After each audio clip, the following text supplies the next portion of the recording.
بسم اللہ الرحمن الرحیم۔ طلاق کے تعلق سے یہ بات عرض کرنی ہے کہ طلاق دینے کا صحیح طریقہ اور صحیح وقت کیا ہے، اور طلاق دینے کا جو اسلام میں سسٹم ہے اس کی کیا خوبیاں ہیں۔ آج جو ہے غیروں نے اور اپنوں کی حرکتوں نے اسلام کے نظام طلاق کو بدنام کر کے رکھ دیا ہے، جبکہ اسلام میں جو طلاق کا نظام ہے اس کے اندر خوبیاں ہی خوبیاں ہیں۔ پہلی بات تو یہ ہے کہ بلا ضرورت طلاق دینے کو حرام قرار دیا گیا ہے۔ ضرورت کیا ہو سکتی ہے؟ ضرورت یعنی مجبوری یہ ہو سکتی ہے کہ میاں بیوی میں موافقت ہی نہیں ہوتی، اور موافقت کے لیے تمام جتن کر لیے گئے، پنچایتیں ہو گئیں اور سر جوڑ کر بیٹھ گئے، شوہر میاں بیوی ایک دوسرے کو سے موافقت ہی نہیں ہو رہی، کڑ کڑ کے جی رہے ہیں، گھٹ گھٹ کے جی رہے ہیں، ایک دوسرے سے لڑتے ہیں، مار پیٹ کی نوبتیں آتی ہیں۔ تو اب ایک تو یہ ہے کہ زندگی بھر ایسے ہی کڑ کڑ کے جئیں، اور ایک یہ ہے کہ جب سارے جتن کر لیے گئے تو اب یہ کڑوی دوا سمجھ کر کے علیحدہ ہو جائیں، یہ اپنا مستقبل کسی اور کے ساتھ دیکھیں، وہ اپنا مستقبل کسی اور کے ساتھ بتائیں۔ تو یہ ضرورت کے تحت ہی طلاق دی جائے، ایک تو یہ ہے۔ بلا ضرورت اگر کوئی طلاق دیتا ہے تو اسلامی حکومت میں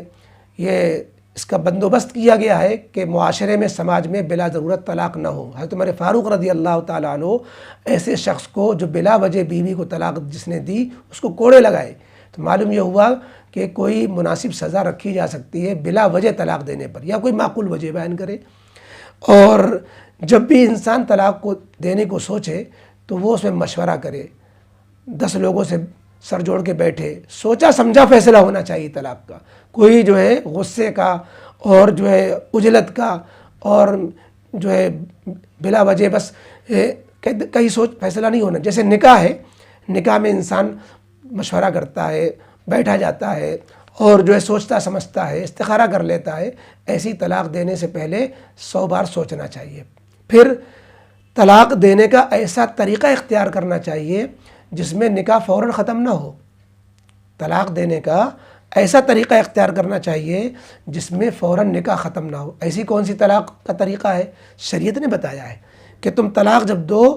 تو اولاً تو طلاق دینے میں ایسا طریقہ اختیار کرو کہ نکاح بھی ختم نہ ہو، اور طلاق دینے والا جب دوسروں کو پتہ چلے کہ اس نے طلاق دی ہے تو لگے کہ واقعی اس کو ضرورت ہوگی۔ اب کیا طریقہ ہے؟ شریعت نے کہا کہ جب تم طلاق دینا ہی چاہو، مجبوری ہو، ضرورت ہو، تو جب بیوی حیض و ماہواری سے پاک ہو، اور پاک ہو کر کے وہ پاکی کا غسل کر لے، اور غسل کرنے کے بعد نہا دھو کر کے بن سنور جائے، اس وقت بھی اب تمہیں لگے کہ ہمیں اس بیوی کو رکھنا ہی نہیں ہے، تو پھر تم اب اس پاکی کے زمانے میں صحبت کیے بغیر، اس سے ملے بغیر صرف ایک طلاق دے دو۔ ایک طلاق دینے سے نکاح فوراً نہیں ٹوٹتا، اور پاکی کے زمانے میں جب ماہواری سے وہ پاک بھی ہو، نہا دھو چکی ہو، تو اس وقت جو ہے شوہر کی رغبت تازہ ہو جاتی ہے، وقفہ ہو چکا ہوتا ہے بیوی سے ملے ہوئے، تو اب شوہر کی رغبت اور اس کی چاہت بڑھ جاتی ہے، لیکن اس وقت بھی اس کا یہی فیصلہ باقی ہے کہ ہمیں اسے کو چھوڑنا ہے۔ تو شریعت کہتی ہے ملے بغیر تم ایک طلاق دو، کیونکہ ملنے کے بعد بھی بعض دفعہ چونکہ شوہر مل چکا تو شہوت پوری ہو گئی اور جو ہے تقاضا ٹھنڈا ہو گیا، تو اس بنا پر جو ہے ہو سکتا ہے کہ اس وجہ سے کہ مطلب نکل گیا تو اب طلاق دے رہا ہو، تو ایسے طلاق مت دو۔ پاک ہو جائے، نہا دھو لے، صحبت نہ کرو اور ایک طلاق دو۔ اب کیا محسوس ہوگا کہ واقعی اس کو ضرورت ہے، اور ایک طلاق سے نکاح نہیں ختم ہوتا۔ تو اب ایک طلاق جس سے نکاح بھی نہیں ختم ہو رہا ہے اور ضرورت بھی محسوس ہو رہی ہے، اس طریقے سے طلاق دو۔ پھر اب کیا ہوگا آگے؟ ابھی نکاح جب ختم نہیں ہوا، کب تک نکاح ختم نہیں ہوگا؟ ایک طلاق دی اس وقت تک نکاح ختم نہیں ہوگا جب تک کہ طلاق کے بعد عورت کی، بیوی کی عدت نہیں گزر جاتی۔ عدت ماہواری، 3 ماہواری نہیں آ جاتی، ماہواری نہیں آتی تو 3 مہینے نہیں گزر جاتے، اس وقت تک نکاح ختم نہیں ہوتا۔ لہذا اب اگر شوہر پچھتا رہا ہے یا بیوی جو ہے کچھ خوشامد کر رہی ہے یا دونوں میں کوئی تال میل بیٹھ رہا ہے تو کچھ نہیں بگڑا، نکاح بھی دوبارہ نہیں کرنا ہے، حلالے کا چکر تو بہت دور کی بات ہے، بس دونوں بیٹھ کر کے 2 گواہ کے سامنے کہہ لیں کہ میں نے جو طلاق دی تھی اس سے رجوع کیا، کچھ نہیں بگڑا۔ تو یہ ہے شریعت کے طلاق دینے کا صحیح طریقہ،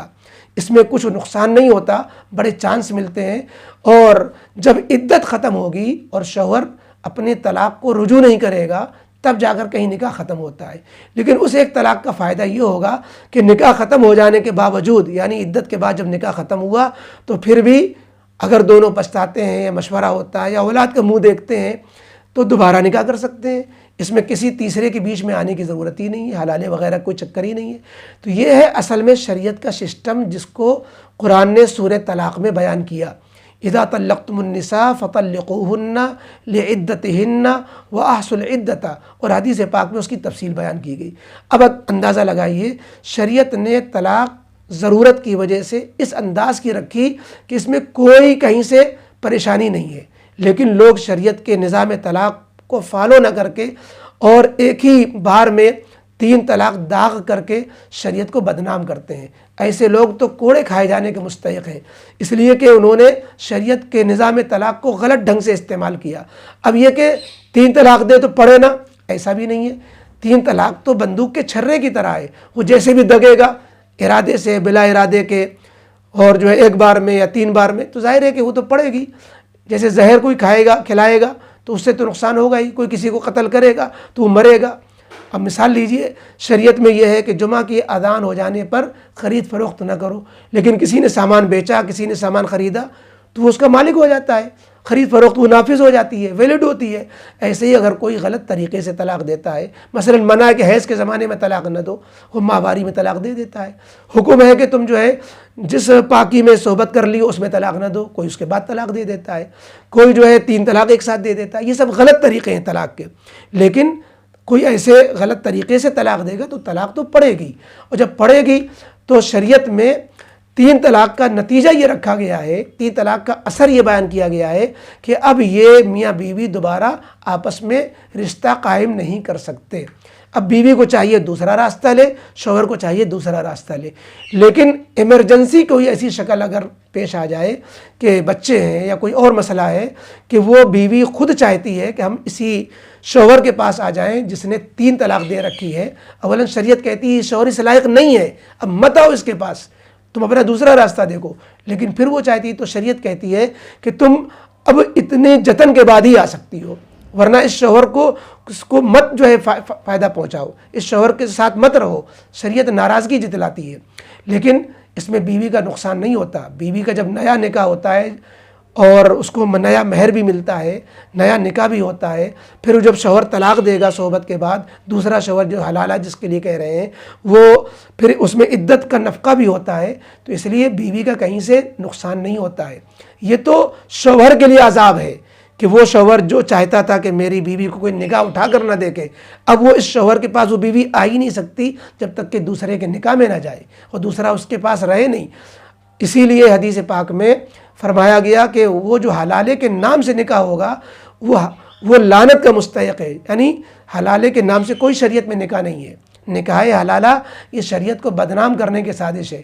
کیونکہ شریعت نے طلاق کا جو سسٹم رکھا ہے اس میں نکاح حلالہ کہیں نہیں ہے۔ ہاں ایمرجنسی ایگزٹ کے طور پر آپ مان لیجئے کہ یہ ایمرجنسی ایک شکل بن گئی، کبھی کبھار ایسی نوبت آ جائے تو بغیر شرط طے کیے ہوئے، بغیر حلالے کا نام آئے ہوئے، بغیر یہ طے کیے ہوئے کہ ایک رات کے لیے، ایک شب کے لیے نکاح ہو رہا ہے، بغیر کچھ اور طے کیے ہوئے، دل میں نکاح کرنے والا یہ شخص نیت کو چھپائے رہے کہ بیچارہ پریشان ہے، بچے ہیں، اور مصلیحت یہی ہے کہ یہ اپنے پرانے شوہر کے پاس جا سکے، چونکہ اس نے نادانی کی ہے، 3 طلاق دے دی ہے، لہذا اب ہم اس کو صحبت کے بعد چھوڑ دیں گے۔ دل میں ارادہ چھپائے رہے تو کوئی حرج کی بات نہیں ہوگی، لیکن طے کر کے اس طرح نکاح کرنا یہ شریعت کو بدنام کرنا ہے۔ نکاح حلالہ یہ دونوں جس کے لیے نکاح کیا جائے، جو حلالہ کرے، دونوں کے لیے لعنت کا لفظ آیا ہے، لعن اللہ المحلل والمحلل لہ۔ اس لیے ہمیں نظام طلاق کو، شریعت کو سمجھنا چاہیے، اور شریعت کی خلاف ورزی جو ہمارے نوجوانوں کی غلط کاری سے اور 3 طلاق ایک ساتھ دے دینے سے اور نکاح حلالہ کی وجہ سے جو شریعت بدنام ہو رہی ہے، خدا را ہمیں سماج میں طلاق کے سسٹم کو سمجھ کر اسی کے مطابق عمل کرنے کی کوشش کرنی چاہیے، اور نکاح حلالہ جیسی لعنت والی چیزوں سے سماج کو بچانا چاہیے۔